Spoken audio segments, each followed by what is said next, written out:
अत्रि और अनसुया का एक तप का भी सुंदर वर्णन है।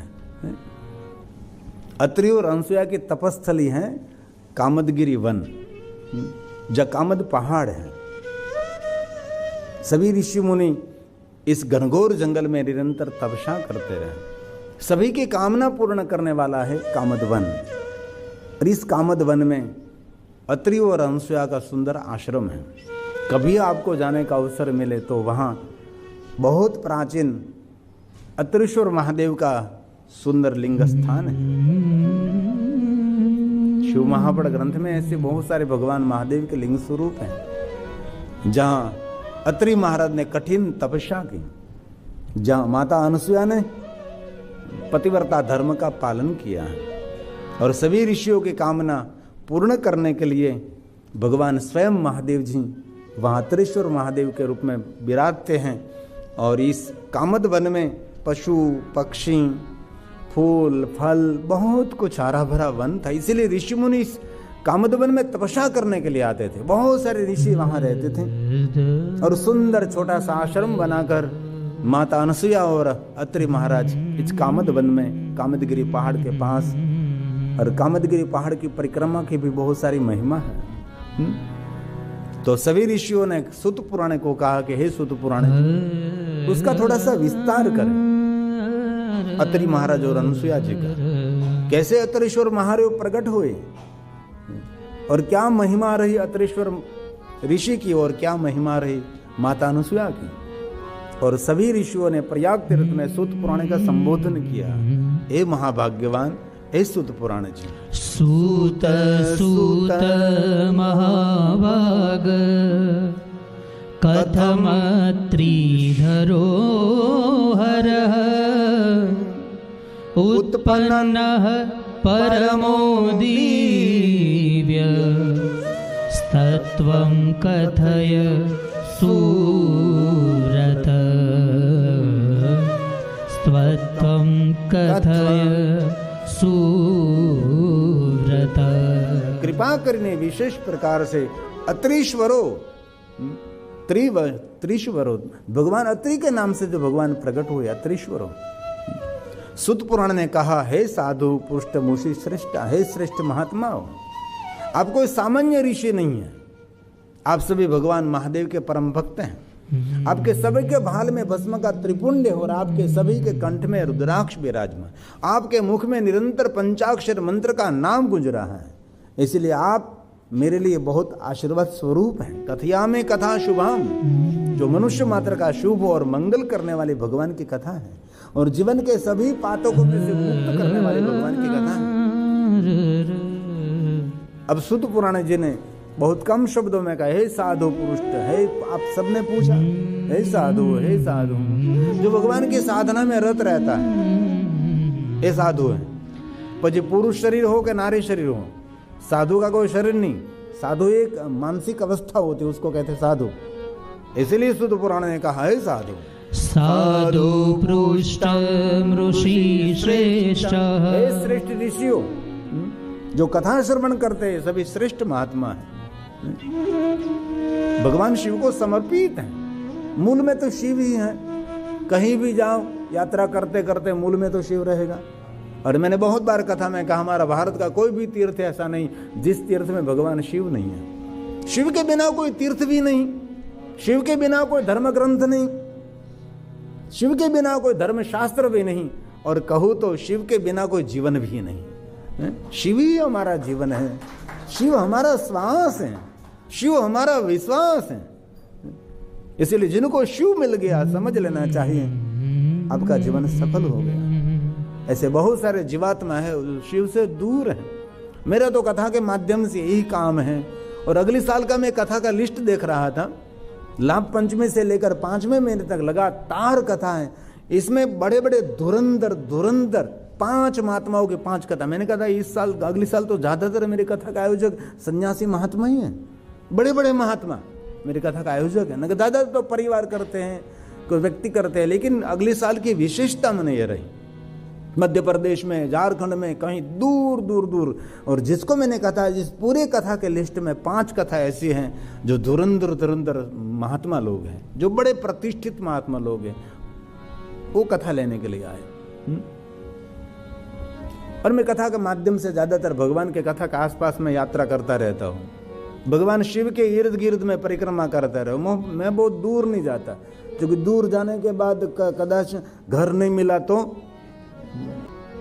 भगवान की कथा श्रवण करने मात्र से मनुष्य सभी दोष पाप पातकों में से मुक्त हो जाता है। इसलिए जो भगवान महादेव की कथा श्रवण करते हैं उनको घबराने की कोई जरूरत नहीं है। आप शिव जी के चरण में हैं, भगवान महादेव के सानिध्य में आप हैं। तो अत्रि महाराज और अनसुया जी सुंदर एक छोटा सा आश्रम बनाकर कामद वन में निवास करते थे। और अत्रि महाराज का कार्य था, जो विप्र वृंद थे, सभी ब्राह्मणों के बच्चे थे, उसको विद्या सिखाना। पूजा पाठ मंत्र पाठशाला चलाते थे, विद्या का दान करते थे सभी ऋषि पुत्रों को। और बहुत सारे विप्रजन वहां रहते थे। और माता अनसुया क्या करती थी? सभी बच्चों की सेवा करती थी। अत्रि महाराज पढ़ाते थे सबको, और सभी ऋषि यही काम करते थे, विद्या देने का काम करते थे, पाठशाला ही चलाते थे, सभी बच्चों को पढ़ाते थे। और बहुत सारे विप्र कुमार इस अत्रि के आश्रम में रहते थे। और माता अनसुया सबके लिए भोजन की फल की व्यवस्था करना, आश्रम को संभालना, माता अनसुया जी संपूर्ण सेवा करते थे सबकी। और दोनों अत्रि और माता अनसुया जी बहुत प्रसन्नता आनंद के साथ रहते थे। कामद वन था, फलों की कोई कमी नहीं थी, सुंदर दिव्य वन था, सब सुख देने वाला, कामना पूर्ति करने वाला था। लेकिन ये प्रकृति का तांडव कभी कभी समय समय पर बदलता रहता है। ये प्रकृति हमेशा करवट बदलती रहती है, ये तो होता ही रहता है, पहले से नियम है। तो कामद वन में 1 साल बारिश नहीं हुई। 1 साल तो निकल गई, दूसरी साल बारिश नहीं हुई, तीसरी साल बारिश नहीं हुई, और बारिश नहीं होते होते 100 साल निकल गए। कोई वृक्ष भी नहीं जीवित रहा, पूरा जंगल सूख गया। सभी पक्षी वृक्ष को छोड़ छोड़, जंगल को छोड़कर दूर दूर चले गए। और वनवासी भी वन को छोड़ छोड़कर भागने लगे। धीरे धीरे वन निर्जन होने लगा, जो कि निर्जल हो गया था। जहां जल है वहां जीवन है, जहां जल नहीं वहां जीवन कैसे हो सकता है? जंगल में से पशु पक्षी सब, जो पक्षियों का कलरव था, सब कुछ बंद हो गया, सब कुछ शांत हो गया। अभी 2 साल पहले 200 किलोमीटर 12-13 घंटे तक पवन हमारे जंगल में रही थी, इतने विस्तार में ही। राजूला, विजयपड़ी, सावरकुंडला, अमरी तक रहा था। एक ही जगह पर वो चक्रावर्त रह गया, 200 किलोमीटर का निरंतर, कुछ भी रहने नहीं दिया। सब कुछ 2 साल पहले कुछ भी नहीं, सब कुछ छिन्न भिन्न कर दिया। जो मेरी 15 साल से हमारी मेहनत जो बिलरुष को बड़े करनी थी, वो भी सब धराशायी कर दी थी, सब धराशायी, खत्म हो गया पूरा जंगल हमारा। पूरी रात पहुंच चलते, सुबह में शांत हुआ 11 बजे, तब जिस कमरे में जोश है वो बाहर नहीं निकल सके।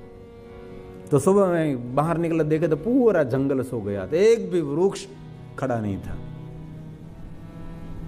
बाद में हमने देखा एक एक बिलवृक्ष की लाइन में से एक एक बाल्टी भर के हमने चिड़िया एकत्र की थी, चकले।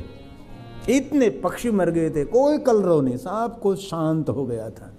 इतने ही बगले, मयूर, इतने इतने पक्षी, और बहुत समय तक कोई पक्षी का आवाज भी नहीं सुनाई देता। और एक एक वृक्ष को पकड़ पकड़ कर खड़े किए, और बहुत सारा मेहनत करके फिर जंगल को हमने खड़ा कर दिया। पूरी गौशाला छिन्न भिन्न हो गई थी, फिर से ठीक किया। इसलिए धरती पर जो प्रकृति का तांडव होता ही रहता है। माता अनसुया ने और अत्रि महाराज ने देखा तो जंगल में कोई कलरव नहीं, सब कुछ शांत हो गया। दूर दूर तक पानी नहीं मिल रहा है। अनसुया जी दूर दूर जाती है, लेकिन कहीं से भी थोड़ा सा भी पानी नहीं मिल रहा है। और माता अनसुया ने शिवम ने कहा, अत्रि महाराज, आप तो परम ज्ञानी और परम तपस्वी हैं, आप कुछ कर सकते हैं। अब इसी कोई साधना करो, ऐसी कोई कठिन उपासना करो। ये पूरा जंगल सूख गया है, कहीं से दूर दूर से कहीं तक कोई पक्षियों की आवाज में नहीं, कोई जल कहीं नहीं है। पूरे वनवासी जब जंगल को छोड़कर चले गए, सब कुछ परेशान है। माता अनुसुईया ने कहा, अत्रि महाराज मैं ये दुख नहीं देख सकती, आप कुछ तो करें। अत्रि महाराज ने कहा, अनुसुईया जी अभी मैं बारिश के लिए कुछ साधना करता हूं कि पानी का अभाव, जो बारिश नहीं हो रही हो, फिर से बारिश आना शुरू हो जाए और पूरा जंगल हरा भरा हो जाए। तो अत्रि महाराज ने आसन लगाया, दर्भ का आसन लगाने से धरती के साथ हमारा कनेक्शन छूट जाता है। ऐसी बहुत आसन विद्या भी है, बहुत कुछ है, माला विद्या भी है। माला कैसे होनी चाहिए, कैसे बनानी चाहिए, उसके बनाने का मंत्र, उसको पवित्र करने का मंत्र, आसन का मंत्र, क्या नहीं है। जीवन भी कम पड़ जाएगा, इतना कुछ सीख सकते आप। रोज सीखना चाहिए नई नई बात। तो अत्रि महाराज तपस्या करने के लिए बैठे और एक प्राणायाम किया, दूसरा प्राणायाम और तीसरे प्राणायाम में उसको ध्यान लग गया और ध्यान में से वो समाधि में चले गए। और सभी विप्र कुमारों को मालूम हुआ कि रे गुरुदेव तो समाधि में चले गए। और सबको पता है कि समाधि कब टूटती है अब पता नहीं। ये सभी विप्र कुमार जो पढ़ने के लिए आए थे, सबने निर्णय ले लिया, चलो हम आश्रम छोड़कर अब हमारे लोक में सब चले जाएंगे, क्योंकि यहाँ अभी कब खड़े हो गए पता नहीं। तो धीरे धीरे माता अनुसुईया को प्रणाम करते करते एक के बाद एक आश्रम में जितने विद्यार्थी रहते थे पढ़ने के लिए, सभी अपने अपने घर चले गए। सब जाने लगे। अनुसुईया अकेली हो गई। दूर दूर नजर करे, कोई कलरव नहीं, कोई आवाज नहीं, सुनसान जंगल, सब सूखे वृक्ष, सब पत्ते उड़ रहे हैं, आकाश में कोई पक्षी भी मंडरा नहीं रहा है। इतना दुखद वातावरण देखा। और बाजू में बहुत बड़ा पहाड़, वो भी एकदम सूखा हो गया। माता अनुसुईया के मन में अब मैं क्या करूंगी, अब मैं अत्रि को छोड़कर मैं नहीं जा सकती, मुझे क्या करना चाहिए। और माता अनुसुईया जी ने निर्णय ले लिया, मैं अत्रि महाराज की परिक्रमा करती रहूंगी। और माता अनुसुईया जी ने अत्रि महाराज की परिक्रमा शुरू करी। दिन रात धीरे धीरे धीरे परिक्रमा करती रही और भगवान शिव को याद करती रही। और परिक्रमा करते करते 54 साल बीत गए, 54 वर्ष। अत्रि महाराज ने 54 साल के बाद धीरे से नेत्र खोले और नेत्र खोलते ही बोले, जलम देहि अनुसुईया, मुझे जल दीजिए। क्योंकि अत्रि महाराज भूल चुके थे, को जल के लिए ही बैठे, लेकिन कहीं दूर दूर तक कहीं जल नहीं था, कुछ भी नहीं था। एक बार ही बोले, अनुसुईया जलम देहि। अनुसुईया ने कुछ भी उसके सामने प्रत्युत्तर नहीं दिया। इसी समय हाथ में कमंडल लिया, कमंडल लेकर जल लेने के लिए निकली अनुसुईया। मन में बहुत सारा विचारों का युद्ध चल रहा था कि मैं कहाँ जाऊंगी जल लेने के लिए। यहाँ तो दूर दूर कहीं भी छोटा सा जल का झरना भी नहीं, कुछ भी नहीं है। मैं करूं तो क्या करूंगी मैं। लेकिन मेरे पतिदेव अत्रि महाराज ने कहा, मुझे जल दीजिए, मुझे जल लेने के लिए जाना चाहिए। बस निकल पड़ी। मन में बहुत सारे विचार के युद्ध चल रहे कि मैं कहाँ जाऊंगी, कहाँ से जल लाऊंगी। अत्रि महाराज भूल चुके हैं कि जल के लिए ही तपस्या करने के लिए बैठे, बारिश नहीं हुई, सब कुछ उसको समाधि में से उठे, उसको कुछ ऐसा पता नहीं कि इसके लिए मैं बैठ रहा हूं, क्योंकि बहुत समय बीत गया था।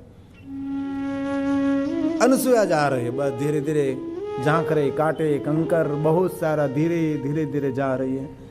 हाथ में कमंडल है और एक ही बात, कहाँ जल लेने के लिए मैं जाऊंगी, कहाँ से मैं जल लाऊंगी और कैसे मैं अत्रि महाराज को जल दूंगी, मैं करूं क्या। और धीरे धीरे जा रही है, कदम भरती भरती भरती भरती, पीछे से कोई मधुर आवाज आई, अनुसुईया कहां जा रही है। बहुत समय के बाद माता अनुसुईया ने कोई इतना मधुर सुंदर सुरीला आवाज सुना। माता अनुसुईया जी ने धीरे से पीछे देखा श्वेत वस्त्र धारिणी, खुले केश वाली, भाल में भस्म का त्रिपुंड और दिव्य रूप धारिणी कोई दिव्य देवी है। माता अनुसुईया ने देख लिया तो तुरंत प्रणाम किया कि मां, यहां तो कोई मनुष्य का आवाज भी नहीं, यहां कोई पक्षियों का कलरव भी नहीं। मां, मैं अत्रि पत्नी अनुसुईया हूं, मुझे पता है, लेकिन आप मेरे पर कृपा करके कहें, आप कौन हैं? वन की देवी हैं, देवलोक की देवी हैं कि स्वर्गलोक की देवी हैं? मेरी आत्मा कह रही है कि आपको दिव्य देवी धरती पर अवतरित हुई है।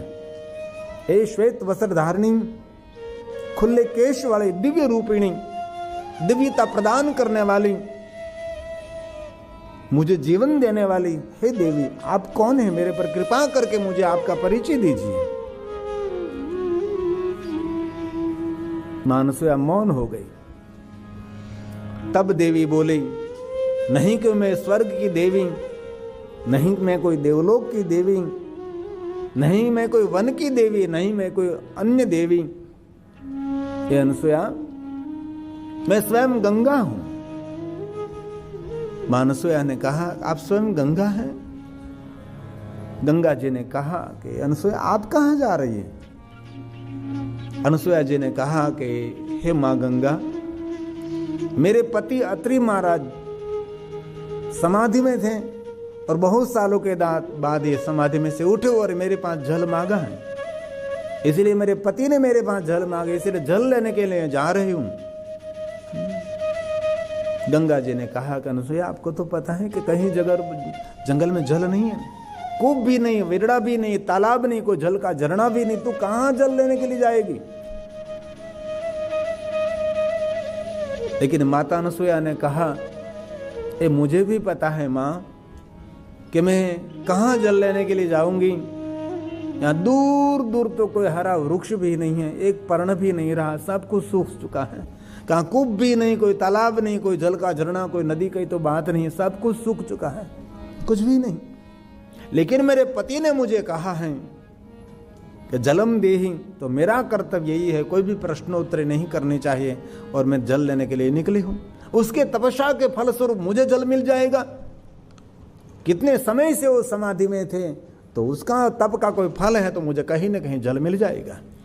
इसलिए मां, मैं जल लेने के लिए जा रही हूं। माता गंगा ने कहा, तू जल लेने जा रही? माता अनुसुईया ने कहा, मां गंगा, अब मुझे भरोसा है, मेरे पति का तप का फल है, अब मुझे जल नहीं मिलेगा। मां स्वयं आप गंगा हाजिर है, आप तो मुझे गंगा जल ही मिलने वाला है। ये मेरे पर अत्रि महाराज का तप है, ये अत्रि की तपस्या का फल है कि मां गंगा आप मेरे पीछे पीछे आ रही हैं। तब मां गंगा ने कहा कि अनुसुईया, आपके पति अत्रि महाराज को तो तप है ही, लेकिन आपकी पवित्रता का तप है। आप जैसी पवित्र नारियों के पीछे पीछे मैं स्वयं गंगा रहती हूं। सारी दुनिया अपने पातक और पाप मेरे जल प्रवाह में स्नान करने मात्र से मुक्त हो जाते। मेरे जल प्रवाह में इतने पातक और पाप एकत्र हो जाते हैं, तो मुझे कोई पाप में से मुक्त होना है तो आप जैसी पवित्र नारी का मैं दर्शन करती हूँ, तब मैं जन्म जन्मांतर के और मेरे जीवन के पापों में से मैं मुक्त हो जाती हूँ। इसलिए आप मेरे लिए प्रणम्य हैं अनुसुईया। आप जैसी पवित्र नारियों के पीछे पीछे मैं निरंतर रहती हूं, और मुझे देवलोक में कोई देवी नहीं, देवताओं के कोई देव नहीं, मुझे तो आप जैसी पवित्र नारी मुझे अति प्रिय है। आप जैसी पवित्र नारियों के पीछे पीछे मैं निरंतर घूमती फिरती रहती, इसलिए मैं अदृश्य अवस्था में तेरे पीछे पीछे ही रहती थी, लेकिन आज मैं आपके समक्ष प्रकट हुई हूं। अनुसुईया, तेरी पवित्रता के फलस्वरूप तुझे आज जल मिलेगा, लेकिन सामान्य जल नहीं, तुझे आज गंगा जल मिलेगा। इसी समय मां गंगा ने कहा कि अनुसुईया जी, वहां एक गर्त बनाओ, और अनुसुईया जी ने वहां सुंदर एक घनघोर जंगल में, वन में गर्त बनाया, एक विरड़ा बनाया, खाड़ो बनाया। माता गंगा ने इसमें दृष्टि की, सुंदर ताजा तरोजा जल वहां से प्रकट हुआ। माता अनुसुईया अति प्रसन्न हो गई और इस विरडे में से माता अनसुया जी ने सुंदर कमंडल जल का भर लिया और माता गंगा को बहुत हृदय से प्रणाम किया। लेकिन माता अनसुया के मन में हुआ कि मैं मेरे पति अत्रि महाराज को ये जल प्रदान करूंगी और अत्रि मुझे पूछेगी कि जल कहां से लाई, तो मैं अत्रि महाराज को कहूंगा कि स्वयं गंगा जी ने मुझे जल दिया है, तो मेरी बात अत्रि देव नहीं मानेंगे, अत्रि ऋषि नहीं मानेंगे। मां, मुझे मन में संशय हो रहा है, तो मैं कैसे उसको कहूं कि स्वयं गंगा ने मुझे जल दिया है, मेरी बात पर नहीं मानेंगे वो। तेरे पति की 1 साल की सेवा का फल तू मुझे अर्पण कर, जब तक तेरा पति यहां नहीं आएंगे वहां तक मैं यहां रहूंगी। माता अनसुया जी ने गंगा जल हाथ में लेकर कहा, 1 वर्ष मेरे पति की सेवा का फल मां गंगा तुझे मैं अर्पण करती हूं, लेकिन आप यहां उपस्थित रहना। गंगा वहां उपस्थित रही और माता अनसुया गंगा मां को प्रणाम करते हुई कमंडल का जल भरकर अत्रि महाराज के पास पहुंची। अत्रि महाराज को जल दिया। अत्रि महाराज ने जल हाथ में लेकर आचमन किया। आचमन करते ही उसको याद आ गया, अरे मैं तो जल के लिए समाधि में था, तपस्या कर रहा था। अत्रि महाराज की आंख खोली, आसपास सभी देखने लगे, सब कुछ सूखा हुआ है, सब कुछ, सभी बच्चे चले गए, सभी विद्यार्थी जो पढ़ने के लिए आए थे सब आश्रम पे एकदम रूखा सूखा हो गया। अत्रि महाराज ने पूछा, अनसुया अभी भी बारिश नहीं हुई? अनसुया जी ने कहा, ना अत्रि अभी भी कोई बारिश नहीं हुई, सभी बच्चे तो सब मुझे छोड़कर चले गए, जंगल में कुछ भी नहीं बचा, सब कुछ सूखा हुआ है। अत्रि महाराज अनसुया के सामने देखने लगे, अनसुया कितने साल बीत गए मुझे तपस्या में, ध्यान में? अनसुया जी ने हाथ जोड़कर कहा, अत्रि महाराज 54 साल बीत गए। 54 साल में समाधि में रहा? हाँ अत्रि, तो ये तो मुझे कहिए 54 साल तक आपने क्या किया? अनसुया जी ने कहा, अत्रि महाराज आपका तप मुझे जीवन दे रहा था, आपके तपोबल से मैं आपकी परिक्रमा करती रही। देखो स्वयं की बड़ाई नहीं कर रही है, आपके तपोबल से मैं आपकी परिक्रमा करते रही और 54 साल तक मैं आपकी परिक्रमा करते ही। अत्रि महाराज की आंखों में से आंसू गिरने लगे। अरे 54 साल तक आपने जल ग्रहण नहीं किया? नहीं, परिक्रमा करती रही। अत्रि महाराज ने कहा, धन्य है अनसुया। अनसुया जी ने कहा, अत्रि महाराज ये मुझे कोई धन्यता देने की जरूरत नहीं, ये आपका तप है, ये आपकी साधना का बल है, आपकी भक्ति और आपकी साधना मुझे जीवन दे रहे थे, इसीलिए मैं निडर होकर निरंतर दिन रात परिक्रमा करते रही, परिक्रमा करती रही। अत्रि महाराज की आंखें पूरी भर गई और जल का आचमन किया था। अत्रि महाराज ने कहा, तो अनसुया कहीं बारिश नहीं हुई, जल का झरना नहीं, कूप नहीं, तालाब नहीं, कुछ भी नहीं, तो ये जल कहां से तू लाई? अत्रि महाराज ने कहा, अनसुया ये जल कोई सामान्य जल नहीं है, ये गंगा जल है, जो कि मुझे पता लग जाता है कि सामान्य जल का स्वाद क्या होता है और गंगा जल का स्वाद क्या होता है। एक जल सामान्य जल नहीं हो, जल गंगा जल है। ये गंगा जल तू कहां से लाई? तब हाथ जोड़कर अनसुया ने कहा, अत्रि महाराज जी आपके तप का फल है, स्वयं को यश लेने की कोई तमन्ना नहीं, स्वयं की बड़ाई करने की कोई तमन्ना नहीं है। अत्रि महाराज आपके तप का बल है, आपने जो साधना की ये मुझे जीवन दिया और सब कुछ उसके माध्यम से मुझे उसके फलस्वरूप मुझे मिला है। अत्रि महाराज ने कहा, अनसुया ये तो कहे कि ये गंगा जल तू लाई कहां से? माता अनसुया ने कहा, अत्रि महाराज आपने मुझे कहा कि जलम देहि अनसुया, इसी समय में जल लेने के लिए मैं निकल पड़ी। मुझे पता था कहीं जल नहीं है, कहीं कूप नहीं, कोई विरड़ो नहीं, कोई कुछ भी नहीं, जल का झरना नहीं, पूरा जंगल सूख चुका है, लेकिन आपने कहा जलम देहि, इसी समय में निकल गई, बस जहां रही थी। विचारों का युद्ध तो चल रहा था, लेकिन आपके तप के फलस्वरूप मेरे पीछे पीछे स्वयं गंगा जी आ रही थी। स्वयं गंगा जी? अत्रि महाराज, और स्वयं माता गंगा ने मुझे जल दिया है।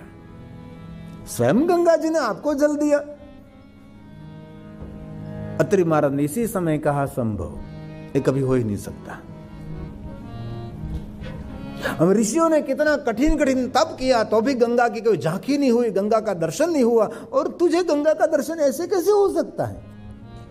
मैं नहीं मानूं।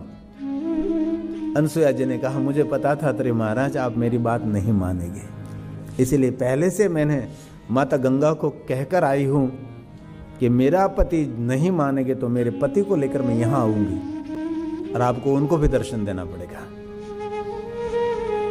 और आपकी सेवा का 1 साल का फल मैंने माता गंगा को अर्पण किया है और वचन बंध हुई है माँ। इसलिए अत्रि महाराज आपको मेरे पर कोई भरोसा नहीं है तो आप अभी मेरे साथ चलिए। इतना तप तो भी देखो जाइए, हम तो छोटे छोटे बातों में कितने झगड़ पड़ते हैं, कितने लड़ पड़ते हैं। ये कोई जीवन है? ये धैर्य, ये समर्पण, तब जीवन निर्माण होगा। उसकी गाथा पुराणों में गाई जाती है, हमारी तो व्यथा होती है, गाथा नहीं होती। अत्रि महाराज को साथ में लेकर जहां मां गंगा प्रकट हुई थी वहां पहुंचे अत्रि महाराज और माता अनसुया जी, और सुंदर एक गर्त था, पूरा गंगा जल से भरा था। अत्रि महाराज यहां गंगा जी प्रकट हुई, देखो ये गंगा जल है। अत्रि महाराज ने इसमें जल लिया, गंगा जल है। अनसुया मुझे गंगा जी का दर्शन करना है, अभी दर्शन होगा। इसी समय माता अनसुया जी ने गंगा मैया को प्रार्थना की, मां तू निरंतर मेरे आसपास है, हे मां आप यहां प्रकट होकर अत्रि महाराज को दर्शन दीजिए। और माता अनसुया की प्रार्थना से स्वयं माता गंगा वहां प्रकट हुई। अत्रि महाराज ने कहा, धन्य है अनसुया, तेरा ताप और तेरी पवित्रता, तेरा समर्पण और तेरी सेवा, किन शब्दों में मैं धन्य धन्य कहूं अनसुया आपको। और अत्रि महाराज ने कहा कि मां गंगा मेरे प्रणाम का स्वीकार करें, आपका दर्शन करके मैं धन्य हुआ हूं, लेकिन एक हमारी विनंती है, आपकी उपस्थिति में मैं और अनसुया दोनों पार्थेश्वर महादेव की पूजा करना चाहते हैं। ये जल है तो मां आप उपस्थित रहे और आपकी उपस्थिति में मैं पार्थेश्वर महादेव निर्माण करूं। अत्रि महाराज ने पास में से मिट्टी ली, गंगा जल लिया और सुंदर पार्थेश्वर महादेव निर्माण किए, पीठ और लिंग निर्माण किए, भगवान पार्थेश्वर महादेव निर्माण किए और सुंदर गंगा जल से अभिषेक किया और बहुत सारे पाठ किए, बहुत सारे स्तोत्र का गायन किया माता गंगा की उपस्थिति में। इसलिए हम कभी कभी हमारे जीवन में कोई महापुरुष की उपस्थिति में यज्ञ करते, महापुरुष की उपस्थिति में पूजा करते, महापुरुष की उपस्थिति में उनको सत्कार करना चाहते हैं। ये हमारी शास्त्रीय परंपरा है। और भगवान पार्थेश्वर पूजन पूर्ण हुआ और अत्रि महाराज ने कहा कि हे मां गंगा, मैं महादेव का परम भक्त हूं और मुझे पता है कि जहां गंगा उपस्थित रहती है वहां शिव को आमंत्रित नहीं करना पड़ता, इसलिए मुझे भरोसा है कि मेरी पूजा जो महादेव ने स्वीकारे हैं तो भगवान शिव जी आप ही यहां प्रकट हो जाए। इसी समय भगवान शंकर वहां प्रकट हुए और अनसुया जी और अत्रि महाराज ने गंगा जी और भगवान शिव जी को प्रणाम किया है। और माता गंगा ने कहा कि अनसुया आप मेरे पास से कुछ वचन मांगिए। तब माता अनसुया ने कहा कि हे मां गंगा, आप यहां नित्य निवास करें, यहां जल निरंतर रहना चाहिए, आपका यहां निवास होना चाहिए। और माता स्वयं ने कहा, गंगा जी ने, मंदाकिनी के रूप में मैं यहां निवास करूंगी कामदवन के अंदर। और महादेव ने कहा, अत्रि महाराज आपको क्या चाहिए? अत्रि महाराज ने कहा, कुछ प्रलोभन नहीं, कुछ भी मांगना है, बस ऐसी ही बात करता हूं भगवान, बस आपके भक्तों के मंगल और कल्याण करने के लिए, कामदवन का शुभ और मंगल करने के लिए भगवान महादेव लिंग रूपेण सतमहा, आप इस पार्थेश्वर महादेव ने आपका तेज अर्पण करे और सुंदर शिवलिंग रूप में यहाँ प्रकट रहे। और स्वयं महादेव ने अपना सुंदर तेज इस मिट्टी में से लिंग निर्माण हुआ पार्थेश्वर महादेव में अर्पण किया और स्वयं शिव जी ने कहा कि हे अत्रि, ये आपकी साधना का फल है, इसलिए शिवलिंग आपके नाम से प्रसिद्ध होगा। इस शिवलिंग का नाम है भगवान अत्रीश्वर महादेव। ये है अत्रि महाराज, ये है अनसुया जी। उनके 3 संतान हैं, दुर्वासा जी, दत्तात्रेय भगवान और चंद्र। दुर्वासा जी